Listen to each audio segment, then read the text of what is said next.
In today's world where nearly everyone has a smartphone with a camera and instant access to the internet, there's no such thing as true privacy, even in the middle of the ocean. Every week, new viral videos surface showing passengers behaving badly, from drunken fights and risky stunts to public displays of affection that probably should have stayed behind closed doors.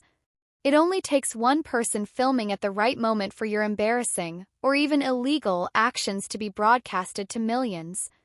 And if your behavior is bad enough, cruise lines have no problem kicking passengers off at the next port, banning them from future sailings, or even handing them over to authorities. So before you decide to do something wild, ask yourself, would you want this moment recorded and shared with the world? If not, it's probably best to rethink your decision. Another thing to keep in mind is that cruise ships have security cameras just about everywhere. While it may seem like you're alone on a quiet deck at night or in a tucked-away lounge, there's a good chance that security staff are watching. If they see something inappropriate happening, they can and will step in. Unlike on land, where a bad decision might only result in some embarrassment, getting caught breaking the rules on a cruise can have real consequences. You could face fines, be confined to your cabin, or in extreme cases be removed from the ship at the next port with no way to get back home except on your own dime. Cruises are meant to be fun and carefree, but there's a big difference between letting loose and doing something you'll regret. Enjoy yourself, but remember, what happens at sea doesn't always stay at sea. Number 2. Cruise casino has some unique games. If you enjoy gambling, the cruise ship casino will likely be one of your favorite spots on board. Most cruise ship casinos offer the usual games you'd expect: slot machines, blackjack, roulette, and poker, but they also have some unique options you won't typically find at land-based casinos. One of the most intriguing additions is the claw machine, but instead of stuffed animals, you're trying to grab stacks of cash. It looks fun and tempting, but don't be fooled. These machines are programmed to only allow a firm grip on the cash at certain times, making it nearly impossible to win consistently. Another common game is the key game, where you try to insert a key into a small slot to unlock a big cash prize. While this game may seem like pure skill, it actually has preset payout intervals, meaning the key will only fit correctly at random times determined by the machine. These games can be entertaining, but they're not as easy to win as they appear. Beyond the unique games, there are also differences in how cruise casinos operate compared to their land-based counterparts. For example, most cruise ship slot machines don't print cash-out vouchers like those in regular casinos. Instead, your winnings are loaded onto your cruise card, meaning you'll have to visit the cashier to get your money. Some cruise lines also make it more difficult to cash out if you forget to insert your cruise card while playing. On certain ships, this means you'll have to wait for a staff member to hand pay you instead. Additionally, table game minimums can be higher than expected, especially on newer, more luxurious ships where demand is greater. If you plan to gamble, set a budget and stick to it just as you would in a regular casino. While cruise ship casinos can be a fun way to pass the time at sea, they're ultimately designed to make money for the house. So play smart, enjoy the experience, and don't bet more than you can afford to lose. Number 3. Finding a cruise hookup isn't hard. Cruise ships are like floating resorts, filled with people looking to have a good time, and for some that includes meeting someone special, even if it's just for the duration of the trip. If you're single and interested in a little vacation romance, you're in luck.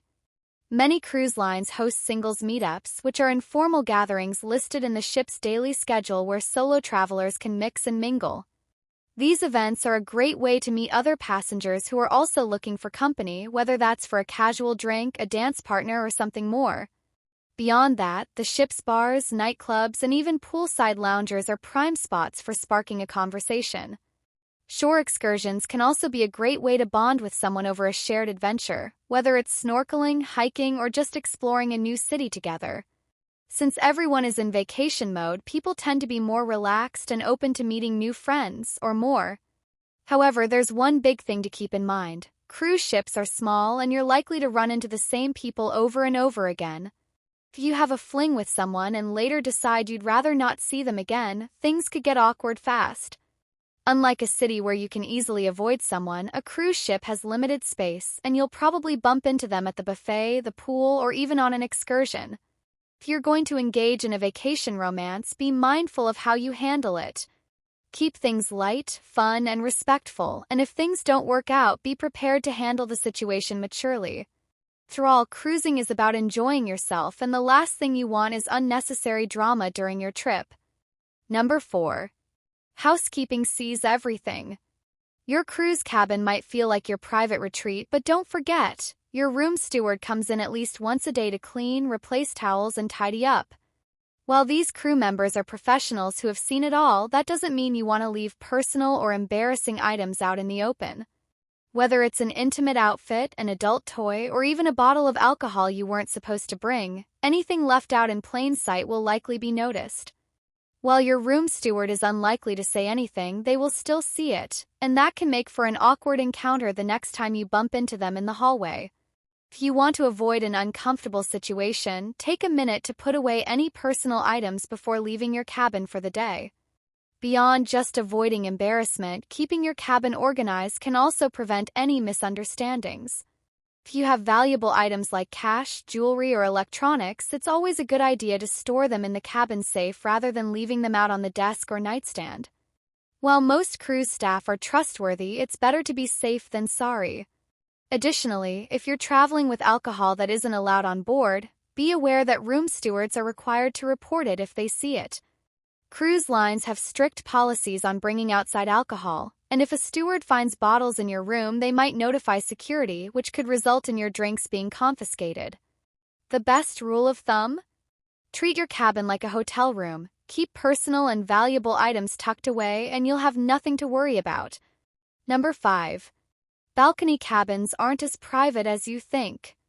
A balcony cabin might seem like your own private oasis at sea, a place where you can enjoy the ocean breeze, sip your morning coffee, or even share a romantic moment under the stars. But before you assume your balcony is completely secluded, think again. Most cruise ship balconies have dividers between them, but these dividers often have small gaps at the bottom or sides, meaning sound and sometimes even sight lines can travel between cabins. Depending on the ship's design, the glass railings can also reflect light, creating unexpected visibility for your neighbors. And if you're on a ship with tiered balcony levels, passengers above you might have a clear view down onto your space. If you're planning to sunbathe in minimal clothing or enjoy a little privacy with your partner, be aware that you might have an unintended audience. Another thing to consider is that balcony lights and noises carry further than you might expect, especially at night when everything else is quiet. While it may feel like you're alone in the open air, sounds of conversation or anything else can easily drift to neighboring cabins or even down to passengers on lower decks. And remember, cruise ships are full of people with cameras, so if you're doing something you wouldn't want to be caught on video, it's best to save it for inside your cabin. If you want to enjoy your balcony without worrying about unwanted attention, try turning off your balcony light at night, keeping your activities low-key and being mindful of your surroundings. A balcony can be one of the best parts of a cruise, but only if you treat it with the right balance of enjoyment and discretion. Number 6. Yes, there are nude cruises. Believe it or not, if you really want to get rid of tan lines, there are cruises designed just for that. While most mainstream cruise lines have strict dress codes in public areas, there are special chartered cruises where clothing is completely optional. These trips aren't something you'll accidentally book. Companies like Bare Necessities organize full ship takeovers, meaning every passenger on board has chosen to be part of the experience. These nude cruises offer a judgment-free atmosphere where guests can sunbathe, swim, and socialize without clothing in designated areas. While some might assume these trips are wild parties, the reality is that most are laid back and focused on body positivity, personal freedom, and relaxation rather than anything risque. There are still rules in place, such as wearing clothes in dining areas and during port visits, but outside of that, guests are free to enjoy the ship as they please. If you're curious about the idea but not quite ready for a fully nude cruise, some mainstream cruise lines allow topless sunbathing in specific areas. Virgin Voyages, for example, has a designated sun deck where guests can go topless while lounging in the sun. However, on most major cruise lines like Carnival, Royal Caribbean, and Norwegian, topless or nude sunbathing is no longer allowed. If you're considering a clothing-optional cruise, it's important to do your research and make sure it's the right fit for you. These trips tend to attract a specific crowd, often made up of repeat travelers who enjoy the relaxed and accepting environment. Whether it's something you'd love to try or completely outside your comfort zone, it's just another example of how cruises can offer a unique experience for every type of traveler. Number 7. Shorter cruises mean wilder crowds. Not all cruises have the same vibe, and if you're looking for a certain type of experience, the length of your trip plays a huge role in the atmosphere on board. Shorter cruises, especially those lasting 3 to 4 nights, tend to attract a younger, more party-focused crowd. These quick getaways are popular for bachelor and bachelorette parties, birthday celebrations, and weekend trips with friends. Since these passengers have limited time to enjoy themselves, they often hit the bars and clubs hard from the moment they step on board. If you're the type who enjoys a lively, high-energy vacation with non-stop music, dancing, and drinks flowing late into the night, a short cruise, especially one departing from places like Miami or Los Angeles, might be exactly what you're looking for. However, if you're hoping for a quiet, peaceful escape at sea, you might want to reconsider. On the other hand, longer cruises, especially those lasting 7 nights or more, tend to attract a more relaxed crowd. These trips are often filled with families, retirees, and seasoned cruisers who are looking for a mix of adventure and relaxation rather than all-night partying. While you'll still find entertainment, bars, and even themed nightlife events on longer voyages, the overall pace is much calmer. There's also a big difference in energy between cruises to places like the Caribbean versus cruises to destinations like Alaska or Europe, where the focus is more on sightseeing than partying. If you're unsure what kind of experience you want, think about your ideal vacation. If your goal is to party hard for a few days and make the most of every moment, a short cruise is perfect. But if you prefer a more balanced trip with time to unwind, a longer sailing will likely be a better fit. Number 8. Crime does happen on cruise ships. Cruise ships are often seen as floating paradises where passengers can escape their worries and enjoy a stress-free vacation. While that's mostly true, it's important to remember that cruises are like small cities at sea, and just like any city, crime can happen. The good news is that major crimes on cruise ships are rare, and overall they are much safer than most land-based vacation destinations. However, incidents do occur, and one of the most frequently reported crimes on board is sexual assault. In fact, the FBI and the U.S. Department of Transportation track crime statistics on cruise ships, and while the numbers are low compared to what happens on land, they are not non-existent. This is why it's essential to stay aware of your surroundings, drink responsibly, and be cautious when interacting with strangers, just as you would at a resort or in a big city. Beyond personal safety, other types of crime can occur as well, including theft and fraud. While your cabin door locks and security cameras are in place to help prevent issues, it's always a good idea to take extra precautions. Keep your valuables locked in the in-room safe, don't leave your phone or wallet unattended at the pool, and be cautious when using your cruise card for onboard purchases. Most cruise ships have security teams that patrol public areas, but they can't be everywhere at once. The best way to stay safe is to trust your instincts. If something feels off, remove yourself from the situation. Also, if you ever feel uncomfortable or experience an issue, don't hesitate to report it to ship security. They take passenger safety seriously and will handle incidents accordingly. Cruises are meant to be fun and relaxing, but a little bit of awareness goes a long way in ensuring that your trip stays that way. Number 9.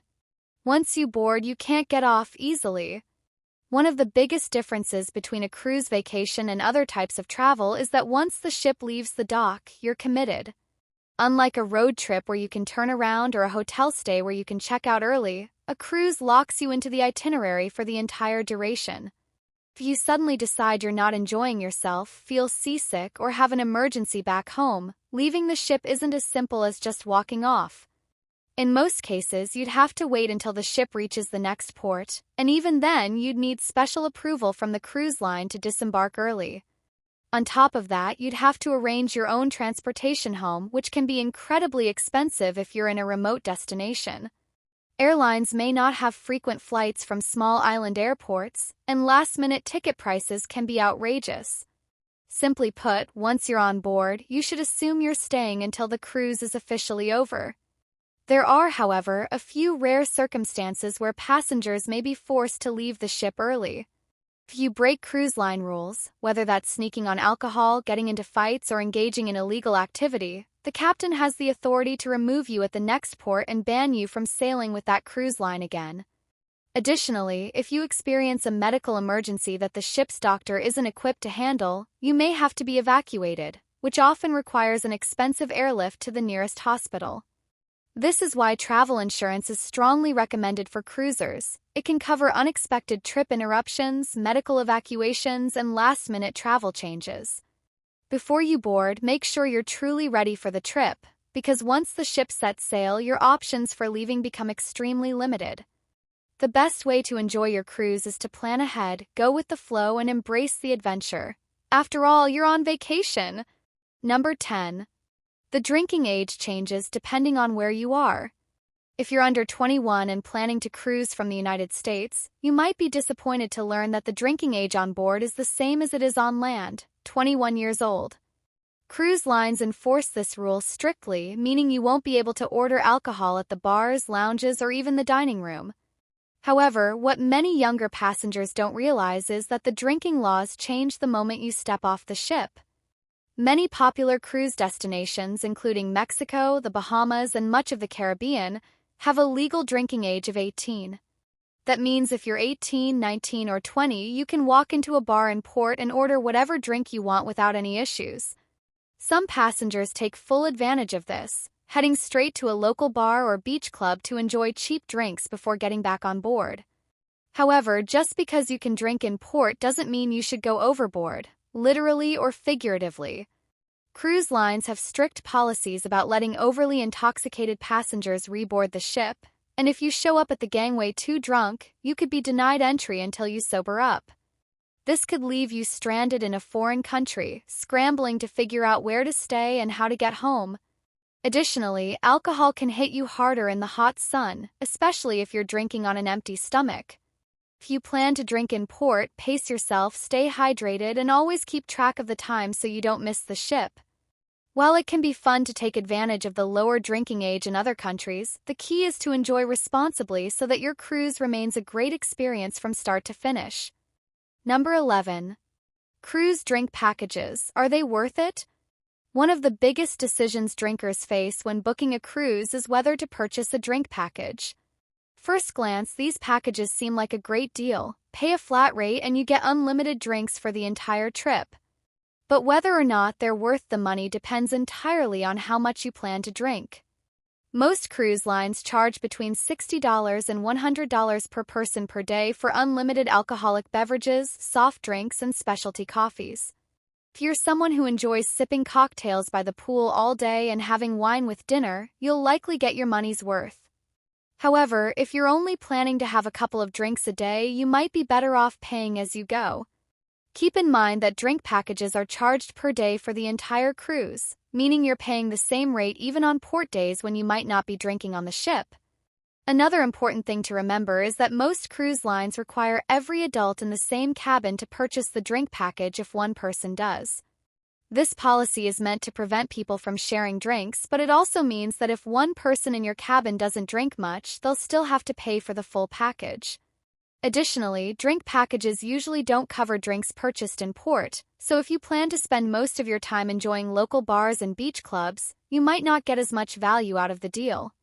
Some guests try to get around the high drink prices by sneaking alcohol onto the ship, but cruise lines have gotten much stricter about enforcing their alcohol policies. In the end, whether a drink package is worth it comes down to your drinking habits. If having unlimited access to drinks makes your vacation feel more carefree and fun, then go for it. But if you're only planning to have a few drinks here and there, you're probably better off sticking to a pay-as-you-go approach. That's it for today. Thanks for watching, and I'll see you in the next video.